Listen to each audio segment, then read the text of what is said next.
Okay, Assalamualaikum geng. Kita berjumpa lagi geng. Video kali ni saya nak review box CCG. Okay, One Piece. Nama box ni Zouhui. Zouhui. Ya kot. Okay, macam biasa geng. Biasalah video ni tak boleh buat lambat-lambat, nanti masa tak cukup. Dia 3 minit kan. Okay, kita buka terus. Okay, macam biasa kan, dia akan ada part tu lah. Okay, sebab mungkin tak sempat ni untuk nak habiskan geng. Ini barang baik ni. Dia berat geng. Ini topper. Okay, dia ikut box. Ada box yang akan dapat satu topper atau special pack, dan kadang ada box yang ada 2 topper. Macam ni lah.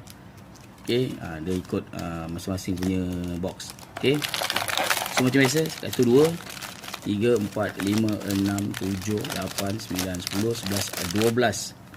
So total 12 pack. Baik, mari kita buka. Kita buat satu-satu lah Okay, pack yang pertama, jom kita tengok. Oh, dia keluar buah lah geng. Okay, GR. Okay, ZR Nami Tap. Oh, ada lonceng Okay, next. Okay, barang ready stock geng ready stock. Jangan risau, ready stock. Oh, buah juga. Okay, dia kata dengan ZR Sanji. Baik. Okay, next. Ni box tadi saya suruh anak saya ambil tadi.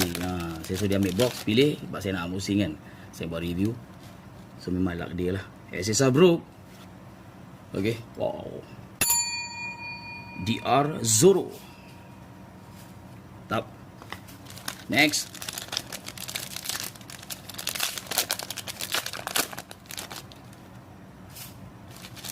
Oh, sorry. Minta maaf.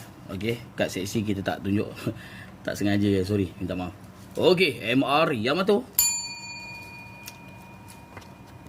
Sebab kita bukan nak cari kad-kad macam tu.